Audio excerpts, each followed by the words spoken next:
इस दुनिया में जो लोग हिम्मत नहीं खोते, सफल होने के रास्ते उनके कभी बंद नहीं होते। आज एक ऐसे वेटर की कहानी सुनाऊंगा जिसने करोड़ों की कंपनी बना दी। नमस्कार, मैं Vivek Bindra, founder and CEO बड़ा बिजनेस.com। इस लड़के का नाम है कुणाल और इसने करोड़ों की कंपनी बनाई है। इसने कैफे आउटलेट्स खोल दिए, 150 से ज्यादा आउटलेट है, 500 खोलने लगा है। आज 100 से ज्यादा प्रोडक्ट रेंज बना दी और वर्ल्ड क्लास फैक्ट्री तैयार कर दी। 7 स्ट्रैटेजी बताऊंगा। पहली स्ट्रैटेजी क्या है? Organized chain of QVA strategy. Powerful है QVA स्ट्रैटेजी। क्या होता है ये QVA? कुणाल जो होटल में वेटर था, एक दिन उसके जन्मदिन पे सारे दोस्तों ने बोला आज पार्टी चाहिए भैया।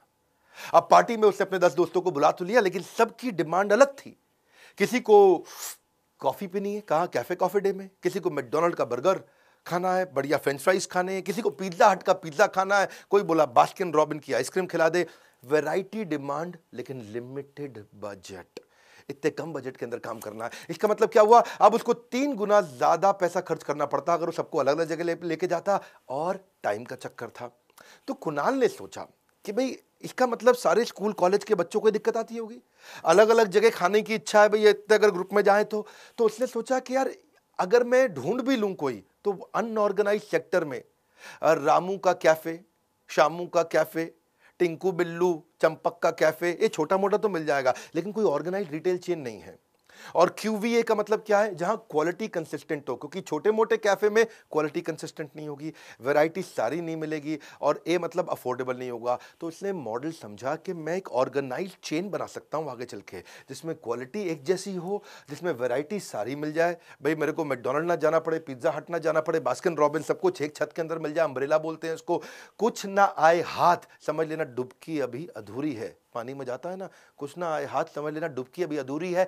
चाहे जितना भी मुश्किल हो, पहला कदम जरूरी है। उसने अपना पहला कदम लिया और उसने सोचा मैं नाम रखूंगा कैफे क्रेम, यानी कि पूरा अम्ब्रेला। और इस अम्ब्रेला के अंदर मैं सारी चीजें लेकर आने का प्रयास करूंगा, एसोसिएटेड, जो क्लोजली एसोसिएटेड प्रोडक्ट होते हैं। तो उसने देखा कि 15 से 25 साल के बच्चे क्या खाते हैं, 25 से 40 साल के आदमी लोग क्या खाते हैं, औरतें क्या खाती हैं, और 40 के ऊपर के लोग क्या खाते हैं, चॉकलेट सैंडविच, फ्राइज, आइसक्रीम, अलग अलग इसने कैटेगरी के हिसाब से सोचा। अब करते करते सारी वैरायटी तो मैं यहां कवर कर दूंगा, लेकिन मेरी स्ट्रेंथ क्या है? क्या वैरायटी मेरी स्ट्रेंथ है? तो मेरे वीडियो देख देख के इसने अपनी दूसरी स्ट्रैटेजी बनाई, इसको बोलते हैं बिजनेस मोट। इसने बिजनेस मोट प्लान किया। मैं समझा दूंगा, इजी कर दूंगा आपको। इसका विस्कोसिटी और प्राइस एडवांटेज इसका बिजनेस मोट है। पहले समझो मोट क्या होता है, MOAT। ये वॉरेन बफे ने वर्ड फेमस किया, मोट। ये वॉरेन बफे तो आप जानते हैं, कभी वीडियो बना के दूंगा उनके बारे में। मोट होता है, ये वो एडवांटेज है जिसके कारण कंपटीशन आपको कभी भी हरा नहीं सकता। ये आपकी वो ताकत होती है, उसको बोलते हैं मोट। पुराने जमाने में जो किला हुआ करते थे, बड़े बड़े किले होते थे, महाराजा लोग उस किले के आसपास बड़ी गहरी खाई सी खोद दिया करते थे कि अगर कोई आकर के शत्रु हमला करेगा तो खाई को पार नहीं कर पाएगा आसानी से।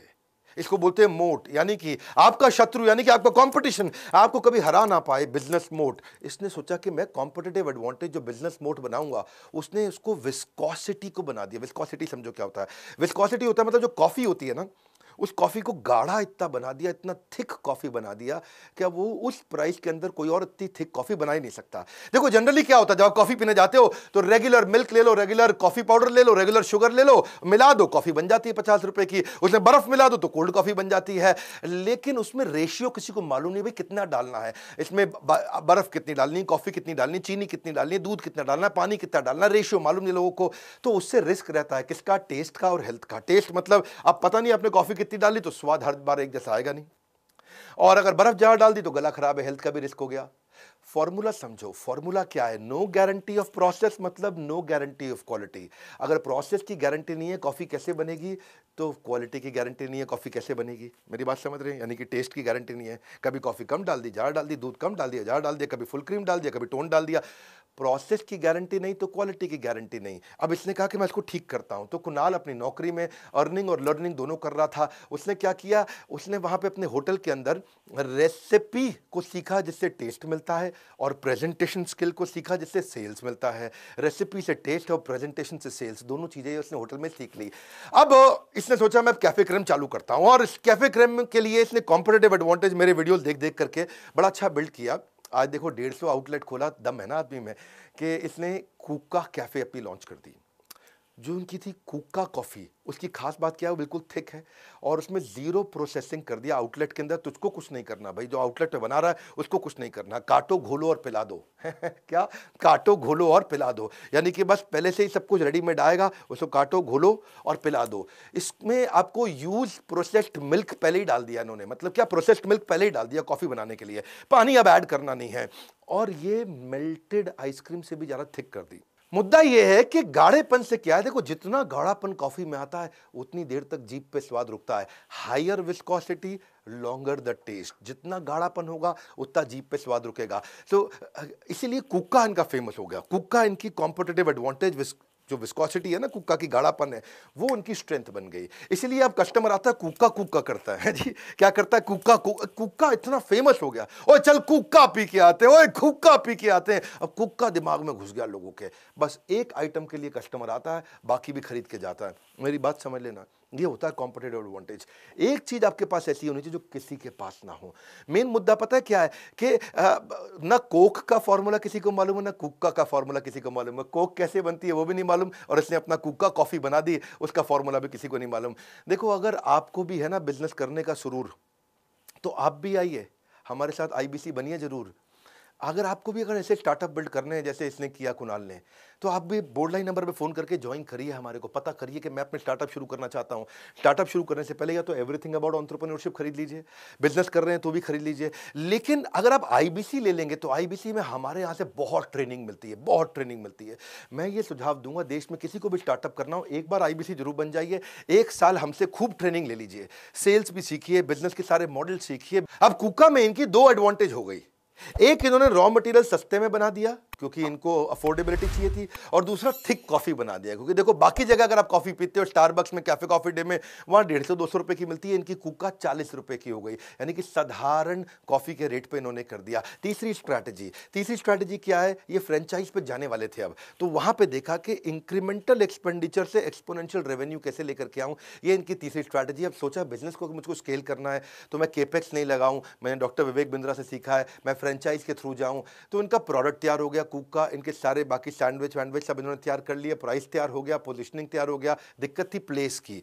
अब जिस फ्रेंचाइजी को उन्होंने कहा कि भाई तू मेरा फ्रेंचाइजी बन जा और तू मेरा माल बेच, मैं तुझको रेडीमेड माल दूंगा, काटो घोलो पिला दो, वहां अपने आप पिला।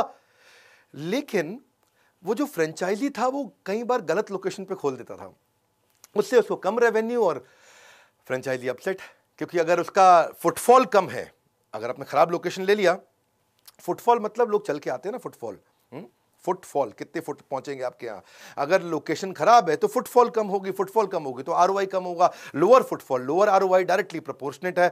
जिंदगी की राहों में जो मुश्किलों से लड़ा है, सफलता की रेस में वही आगे खड़ा है। इतनी सारी प्रॉब्लम सुनने के बाद उन्होंने सोचा कि क्यों नहीं आउटलेट पे खुद ही हम जाकर के देखें समस्या क्या है। और जब वहां जाके देखा, अजीबोगरीब जगह पे फ्रेंचाइजी आउटलेट खोलते थे कि जहां रात के अंधेरे तो छोड़ो, कोई दिन के उजाले में भी ना पहुंच सके, ऐसी जगह जाके खोल लेते थे कि वहां आसपास ना स्कूल है ना कॉलेज है, मोहल्ले की 5वीं गली में तीसरे फ्लोर पर जाके खोला है। दे रियलाइज कि भाई ये गलती तो हमारी है, हमने उसकी मदद नहीं करी लोकेशन ढूंढने में।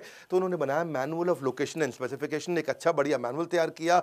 इन्होंने देखा कि अगर मैं लोकेशन अच्छी दिला दूं तो वो रेवेन्यू को मल्टीप्लाई करता है। फॉर एग्जाम्पल, 5वीं गली की तीसरी मंजिल पे जाके लोगे 15,000 रुपये किराए पे मिल रहा है, लेकिन पहली गली के ग्राउंड फ्लोर पे ले लिया तो 30,000 किराए पे मिल रहा है। इन्होंने देखा कि 15,000 किराए का जो रेस्टोरेंट खोलता है सामने वाला, जो कैफे खोलता है, उसमें 1 लाख की सेल करता है, 30,000 रुपये किराए पे खोलता है, उसमें 4 लाख की सेल करता है।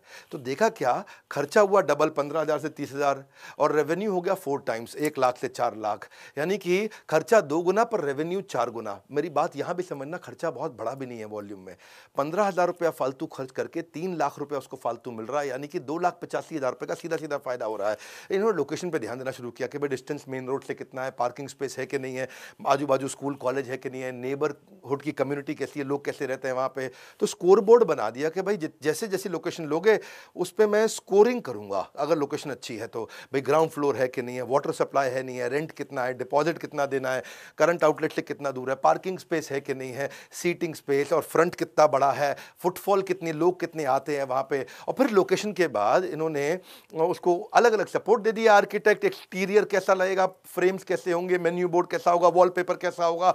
तो उससे ब्रांड यूनिफॉर्म भी हो गया। और किचन अप्लायंस मशीन एक ही जगह से लेनी शुरू कर दी, टी शर्ट, एप्रन, कैप, ये सब सबको पहना दिया। अब फ्रेंचाइज चलने लगे। लेकिन अब कंसिस्टेंट करना था और इसको इजी करना था, तो चौथी स्ट्रैटेजी वो क्या है, QA, quality assurance with blend and serve strategy. Simple, मैंने बताया था ना, काटो घोलो लगा दो, ब्लेंड एंड सर्व, बड़ा सिंपल कर दिया उन्होंने और कैफे खोल दिया। अब कैफे खोलने में अच्छा एक बात समझिए, जब भी कोई आदमी कैफे खोलेगा तो या तो वो होटल बैकग्राउंड से होना चाहिए, या वो खुद शेफ होना चाहिए, भैया सैंडविच बनाए, सब बनाएगा, पास्ता बनाएगा, पिज्ज़ा बनाएगा, बर्गर बनाएगा, फ्रेंच फ्राइज बनाएगा, या तो खुद से शेफ होना चाहिए, या फिर किसी शेफ को हायर करे, या किसी होटल के कंसल्टेंट को ले आए, सबसे खर्चा बढ़ जाता है।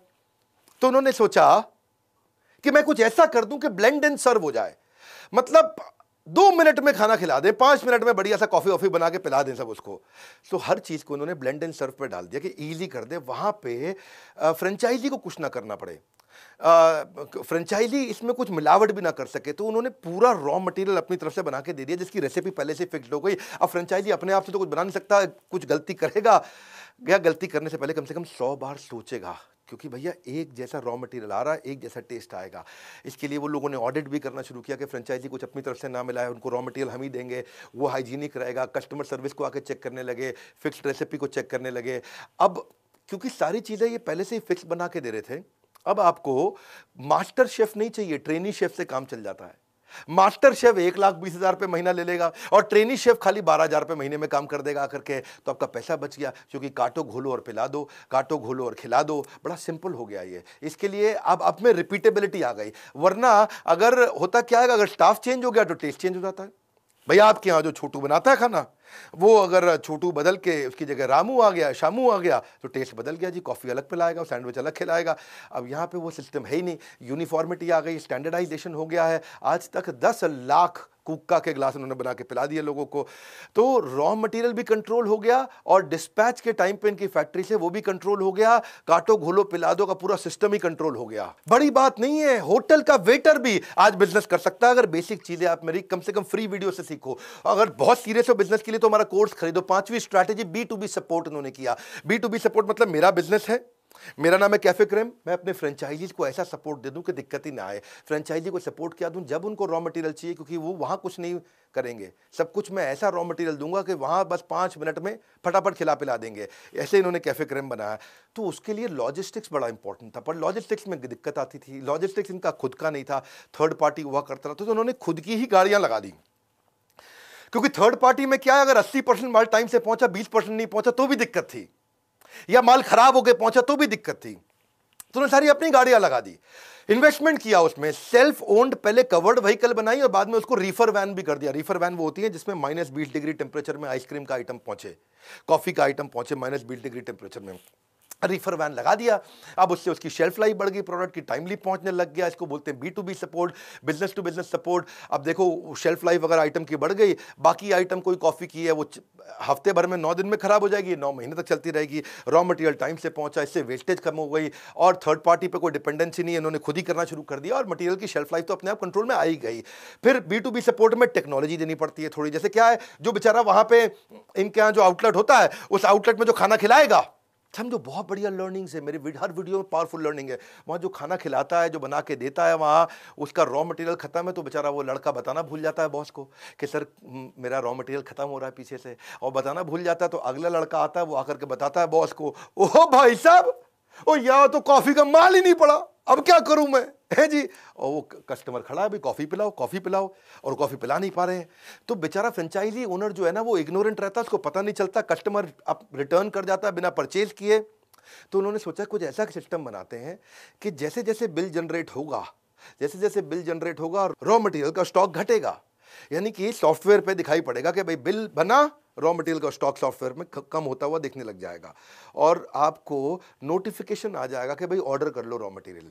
तो जैसे जैसे बिल बनता जा रहा है उसको नोटिफिकेशन आता जा रहा है। तो ये इन्वेंट्री और बिलिंग सॉफ्टवेयर है, ये आपको स्टॉक मैनेजमेंट में और आपके बिलिंग में हेल्प करेगा। बड़ा अच्छा B2B बना दिया, बहुत powerful strategy, margin versus ROI, इसको बोलते हैं FSN analysis, fast moving, slow moving, non moving.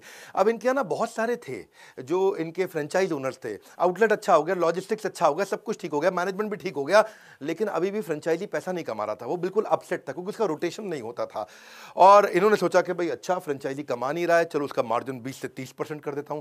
30% margin कर दिया तो भी फ्रेंचाइजी अभी नहीं कमा पा रहा था, फ्रेंचाइजी अभी भी अपसेट था क्योंकि because they were not able to make money, दुखी था फ्रेंचाइजी। क्योंकि मुद्दा क्या था, फ्रेंचाइजी को जब ये 1 लाख रुपए की इन्वेंट्री देते थे वो उसको 2 महीने में बेचता था। 1 लाख रुपए का माल आया, 2 महीने में बिका। अगर 30% मार्जिन है तो 1 लाख रुपए पे 30,000 रुपया बचा। सुनना मेरी बात को, 1 लाख पे 30,000 बचा, लेकिन कितने महीने में? 2 महीने में। यानी कि 1 महीने में 15,000, अगले महीने में 15,000, जनवरी में 15,000, फरवरी में 15,000। 15,000 पे लेके करेगा क्या? इससे अच्छा तो चौकीदार की नौकरी ना कर ले, चौकीदार को 18,000 रुपये महीना मिल जाता है। तो परेशान होने लग गया फ्रेंचाइजी, भाई ये तो काम ही नहीं चलेगा इससे, क्योंकि कुछ आइटम बिकने में टाइम लग जाता था, और अगर उसको 2 महीने से ऊपर लग गया तो और हालत खराब। तो ज़्यादातर फ्रेंचाइजी यही प्रॉब्लम देख रहे थे। तो इनको समझ में आया कि भाई ये आरओआई के कारण एक बड़ा एट्रिशन का रिस्क आ गया है, और इस एट्रिशन के रिस्क के चक्कर में भाई फ्रेंचाइजी छोड़ छोड़ के चले जाएंगे ऐसे। तो उन्होंने रियलाइज किया कि दिक्कत मार्जिन की नहीं है, दिक्कत आरओआई की है। जब तक है बिजनेस में प्रॉफिट उम्मीद से ज्यादा, तभी तक फ्रेंचाइजी भी बिजनेस में जुड़े रहने का रखता है इरादा। तो मैं यूट्यूब पे FSN एनालिसिस का वीडियो दिया था, fast moving, slow moving, non moving, भैया कैसे रन करना है। तो हाँ, इन्होंने उससे सीखा, और इन्होंने भी अपने आइटम को अब देखने लगे कि भाई कौन सी चीज़ ज़्यादा बिकती है वो ज़्यादा दो, कौन सी चीज़ स्लो मूविंग है वो कम दो, कौन सी चीज़ बिकती नहीं है वो अपने फ्रेंचाइजी को मत दो। मेरी बात समझ में आई? यानी कि 1 लाख रुपए में ज़्यादातर चीज़ें वही दूंगा फ्रेंचाइजी को जो फट से बिक जाती है। ईजी कर देता हूँ, आप मेरे चैनल पर आए हो ना, यहाँ तो बात आसानी से समझ में आती है। साधारण भाषा में समझो, मैंने 1 लाख रुपए फंसा रखा है। अब 1 लाख पे मुझे 30% मिलने हैं, यानी कि 30,000 रुपये मिलने हैं। अब 30,000 रुपये मुझको 15 दिन बाद मिलेंगे, या 30,000 रुपये मुझको 2 महीने बाद मिलेंगे। 30,000 रुपये मुझको 2 हफ्ते में मिलेंगे या 2 महीने में मिलेंगे, इतनी सी बात है। तो उस 1 लाख पे जल्दी जल्दी जल्दी जल्दी मिल जाए। अगर हर 15 दिन में 30,000 रुपये मिलेंगे तो 2 महीने में तो वो 1,20,000 रुपये हो गया ना। इसको बोलते हैं आरओआई। मार्जिन अगर 40% भी होता, लेकिन माल जल्दी जल्दी नहीं बिके, तो उस महीने में मेरे फंसे हुए पैसे की कमाई आएगी नहीं। और बस ये आरओआई जैसे इन्होंने बनाया, ये गेम चेंजर हो गया, क्योंकि माल जल्दी जल्दी बिकने लगा। जल्दी जल्दी बिकने का मतलब है वही 1 लाख रुपया मुझको अब महीने में 15-15 दिन में कमा के दे रहा है, और वही 1 लाख रुपया अगर फंसा लेता तो 2 महीने बाद कमा के देता। 15 दिन वर्सेस 2 महीना, यहां पे गेम चेंज हो गया। 4 गुना की आरओआई में ग्रोथ आ गई, फ्रेंचाइजी रुकने लगा। 7वां वॉइस ऑफ कस्टमर जो आपको बढ़ाता है, वो तो आगे VOC वॉइस ऑफ कस्टमर ही बढ़ाएगा। कस्टमर ही बताएगा दिक्कत क्या है। जब इनके फ्रेंचाइजी बढ़ाने लगे तो कस्टमर आता था लेकिन वापस नहीं आता था। कस्टमर आता था, ये सोचे वापस क्यों नहीं आ रहा। वॉइस ऑफ कस्टमर थी कि भाई नहीं चलेगा, नहीं आऊंगा, नहीं चलेगा, नहीं आऊंगा, नहीं आ रहा था। कैफे क्रेम ने सोचा भाई क्या किया जाए, कस्टमर को रोके कैसे। उन्होंने देखा जाकर के सारे आउटलेट पे प्रॉब्लम ही कुछ और है। प्रॉब्लम क्या है कि जो स्टाफ था वो प्रॉपर ड्रेस में नहीं था, अनक्लीन था, बिना नहाए आता था, बदबू मारता था। और उस कस्टमर एक्सपीरियंस, क्योंकि जब बदबू आएगी कस्टमर एक्सपीरियंस खराब हो जाएगा। वही स्टाफ को बातचीत करना नहीं आता था, अनक्लीन डेस्क हुआ करता था जहां पे खाना खिलाते थे, ट्रे जो थी वो गंदी पड़ी रहती थी, आपका सफाई नहीं होती थी, एसी काम नहीं करता बदबू आने के कारण, और जब एसी भी काम ना करे और बदबू भी भर जाए तो और दिक्कत आती है। यूज्ड प्लेट और कप ऐसे टेबल पे पड़े रहते थे, उसको साफ नहीं करते थे।